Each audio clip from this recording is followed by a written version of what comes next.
This guy, Max Blumenthal, is a Jew, Israeli, New Yorker. The video that you're seeing here is Aslan Kamera. Go watch it. This is one of the videos I deal with in the video you're about to see. Oh my God. Oh my God. Oh my God. That video right there was the moment 10 occupation terrorist missiles hit the capital of Qatar, betraying a country which has been loyal and obedient to the hegemonic US power, but it seems they want to respond in ways never seen before. There's panic shaking Benjamin Netanyahu's camp right now. Carried out an outrageous strike on Qatar, hitting a residential compound in Doha's Lek Taifiya district. They claimed they were targeting senior Gaza officials who had gathered to discuss a ceasefire deal. The truth? The Hamas leaders survived, but 6 innocent lives, including Qatari security personnel, were lost in the process.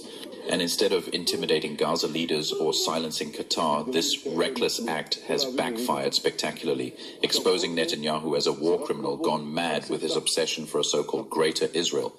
There are reports of Qatar mobilizing its air force and army for a showdown.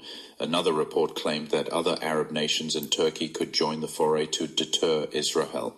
Now back to Qatar's response. Prime Minister Sheikh Mohammed bin Abdulrahman Al Thani didn't mince words. He called Israel's strike an act of state terrorism.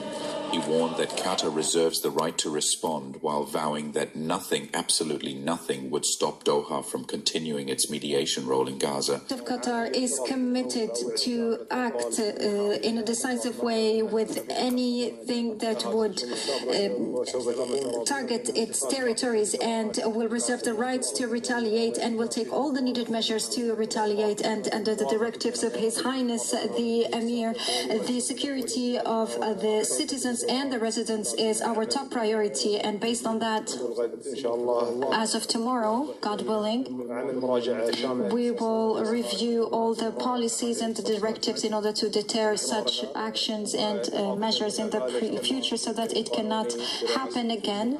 And this will be also the committee will be headed by State Minister Mohammed Al Khalifi, who will take all the needed measures in order to retaliate. As I told you before, this is a lot of talk. The Qataris are just talking loud. No action result. Neither from Qatar, Turkey, Egypt, UAE, even Saudi Arabia. No action will be taken. They don't have the ability to do it. And like I said before, they're going to call on Africans to do it. Watch what I said. Qatar's Minister of State for Foreign Affairs, Sultan bin Saad Al Muraiki, used his platform in Sochi to issue one of the strongest condemnations yet. Speaking firmly, he accused Israel of destabilizing the region through what he called aggressive escalatory policies. We hold the government of the Israeli entity fully responsible for the escalating regional tensions and the grave consequences of its aggressive escalatory policies, which are leading to unprecedented catastrophic repercussions that threaten the collapse of all peaceful solution pathways in the region. This is another video. There is a troubling and extensive list of grievances that Africa can hold against the country of France. In my opinion, it is the most predatory and colonial system currently functioning in the continent of Africa. It is a title that goes against everything France claims to be in terms of an honorable state. And in this video, I'm going to systematically break down every single grievance and colonial practice that France has committed against the continent of Africa. Maybe you're out there and you understand 1 or 2 things that France has done. This video is going to fill any gaps of knowledge that you may have. Thank you so much for clicking on this video today. I really appreciate it. If you don't know me, my name is TJ. I'm Nigerian and British mixed. And on this channel, we talk about African geopolitics. This is another video I discussed on the video you're about to see. Hope you go take a look at it. Subi Shop. Tell me what you think. Of all these videos that I made, please tell me what you think.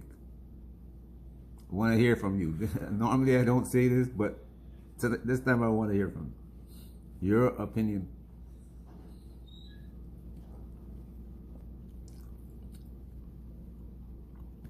Well, in a certain sense, it's not surprising because it fits in very neatly with the Israeli strategy. Here in the United States and in the West more generally, we pretend that Israel is serious about negotiating some sort of deal to put an end to the war in Gaza. But that's not what's going on here. What the Israelis are bent on doing is making sure there is no ceasefire. And there's certainly no peace agreement involving Gaza because they want to ethnically cleanse Gaza. And this is all designed to ethnically cleanse Gaza. It's part of a bigger picture that involves raising Gaza City, which they're now starting to do, making it unlivable, driving all of the Palestinians in the northern part of Gaza down to the south, where most of them are now, putting them in a giant concentration camp in preparation for either murdering them or driving them into Egypt or both. Is there scientists at Harvard just because in this trade war, there's reality and there's fantasy. Now, most of the world, we are living in reality. Yes, things are dark. Everyone knows that the US is still an enormous economy, and many countries, big or small, they still have to boogie on the dance floor that is on fire. But everyone is slowly dancing towards the exits. Well, not everyone. It seems that the G7 is still lost in this brave new world. Despite the trade war, despite severe US tariffs, countries in Europe are still in a state of confusion. Germany, for example, is warning that China is the problem, that Beijing is just ready to exploit Germany's trade economy. It's really bizarre, especially when Merz is about to visit China in just a few weeks' time. Now, during his speech, Merz said this line, "Dependencies make us susceptible to blackmail." And he was referring to China's control over rare earths and raw materials. But he seemed to have forgotten about Trump's trade war shaking down the world. And it's not just Germany. Many countries in the EU are still torn between saving their economy and still siding with Washington. This year, however, the country has yet to make a single purchase of new crop beans, and that has farmers and traders on edge. August 2025. American farmers are living through their worst nightmare, and it's got nothing to do with weather, bugs, or busted equipment. Picture this: grain elevators across the Midwest sitting half empty, not because there's no harvest, but because there's nobody buying. We're talking about a customer that used to gobble up more than half of America's soybean exports like they were going out of style.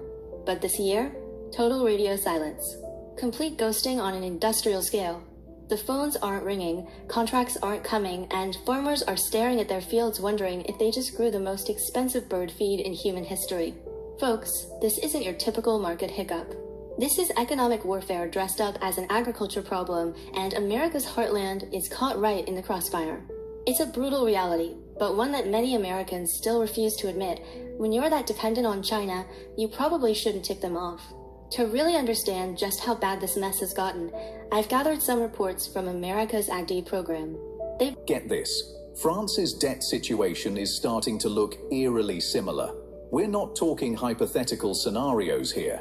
At the end of Q1 2025, France's debt hit a staggering 114.1% of its GDP, second only to Greece in the EU. That's a jump of over 3.6% in just 1 year.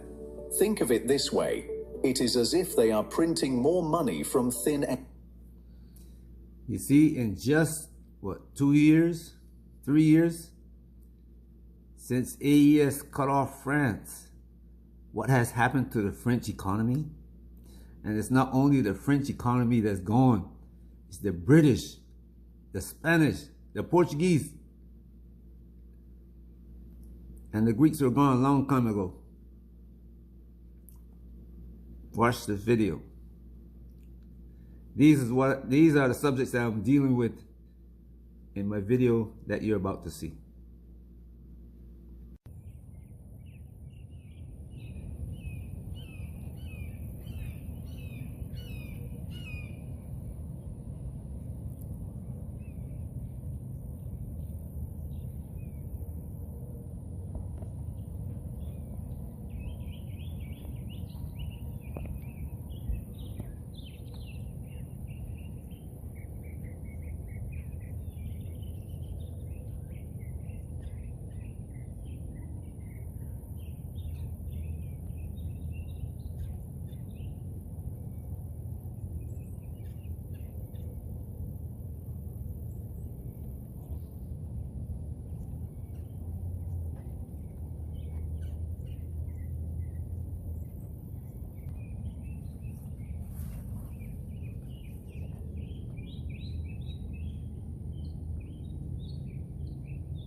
Greetings all.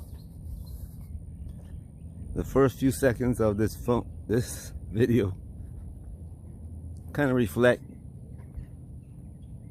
my actions in the morning when I come out.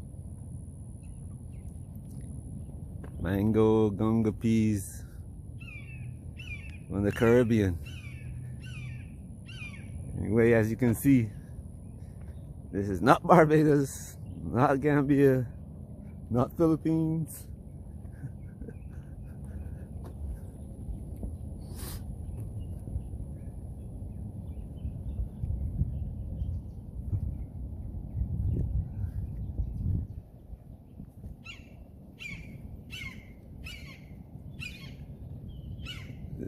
That bird is one of the, they call it a blue jay, but it's not a, I shouldn't say that. Anyway, there are a few of them, only a few of them remaining in the state of Florida.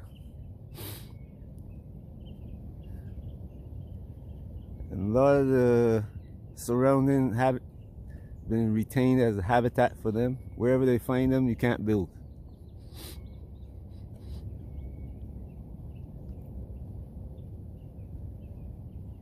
The colors are like a blue jay, but it's not exactly, maybe related, I should say. But the colors are similar. But anyway, that's not the reason why we're having this conversation, or why I am talking. The news reports today, and not only today, but yesterday, the day before,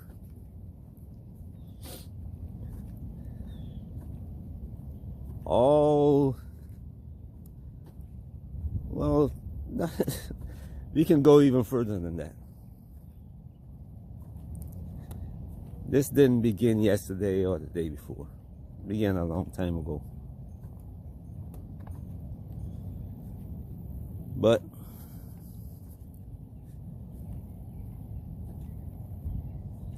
if you've been looking at the news over the past few days, there's some things that I'm positive that you have seen. If you've been listening to my videos or really paying attention to what I've said over the past 3 years, or maybe more.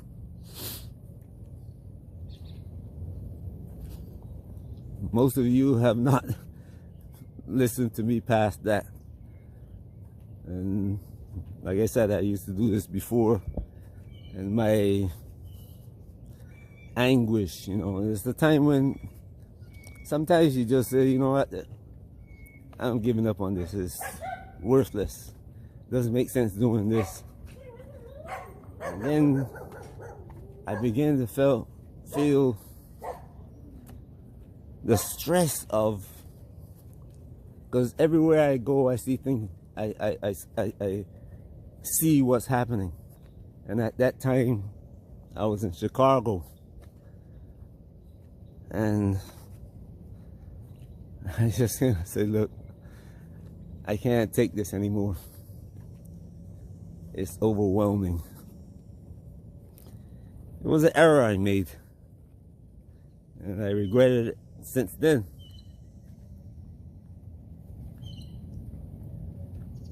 Water flowing towards the canal. Rain yesterday. Well, it's been raining for a few days, but heavy rain last night. New houses.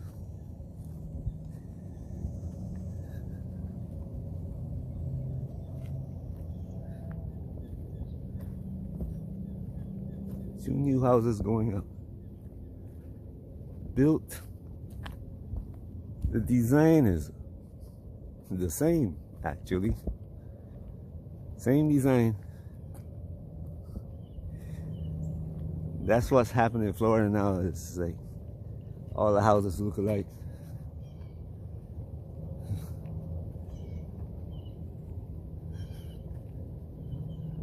Anyway,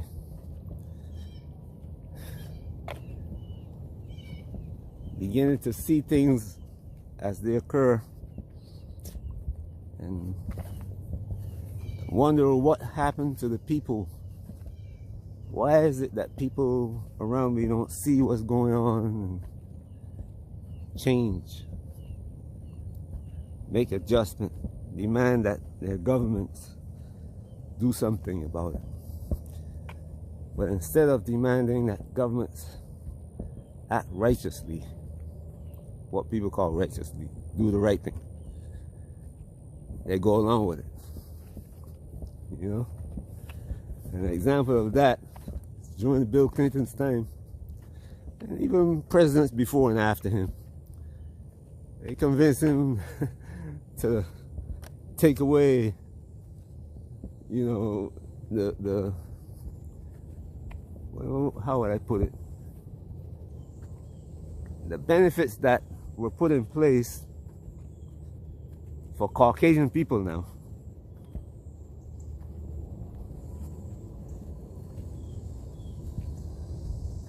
And Caucasian people, they said that the way Clinton and his gang put it is that black people are living off the welfare state, and we got to take it away.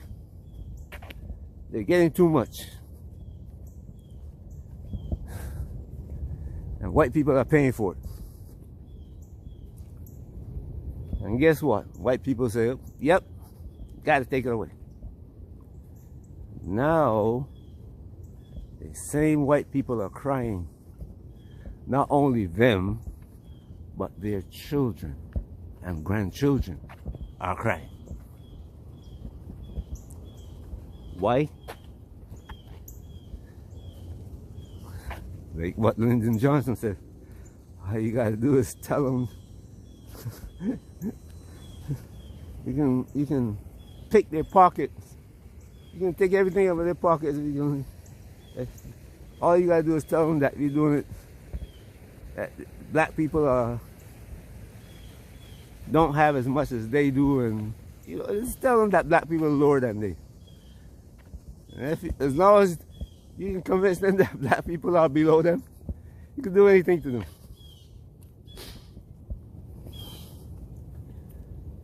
But anyway, all this ties into the news, and I'm gonna put some videos that you can go watch about what I'm talking about,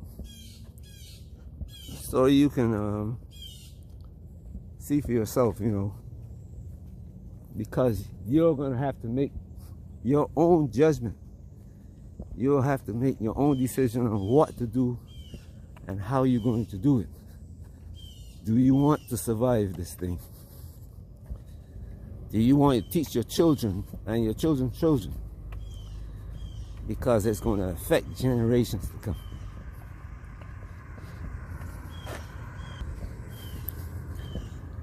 There's certain things I can't say because, quite frankly, I don't want the Caucasian to wake up. I don't. Because if he wakes up, he's going to use the knowledge that he gained to cause more harm. Just like you see what's happening with Israel today. The people who call themselves Jews, you think they're the original people? Well, the world has seen that they're not the true. The world knows that. The only people who have lost the knowledge of it were the people who are who are the original. And it doesn't really even have much to do with who is original and who is not. Because this thing about being chosen,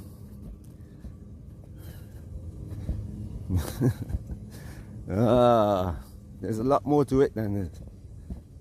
Because as you can see, everything on the planet is a cycle. Winter, spring, fall and summer. And that's not in there the way that it goes. But those are the cycles. So now, the events that you see happening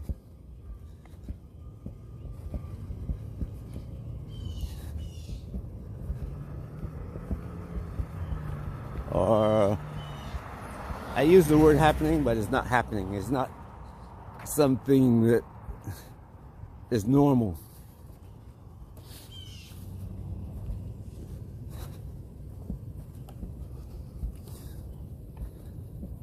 Let's take, for instance,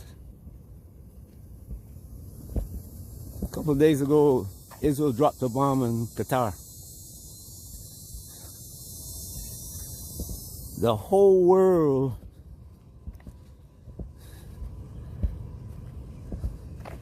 is looking at it and saying, what? Those who are not afraid to speak are saying, this is horrible, you shouldn't be doing that. Israel came out and said, look, you should be thanking us for doing this.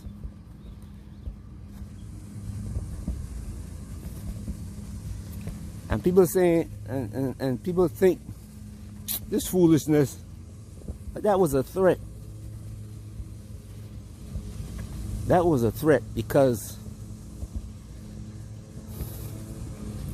you have to comprehend what's going on. I've said to you before that our enslavement in America and Europe by the Europeans in general is not accidental. The Arabs were in on it. The Muslims was in on it. Every Muslim nation was in on it, including the ones in Africa that are black skinned like us. But now, guess who is turning on them?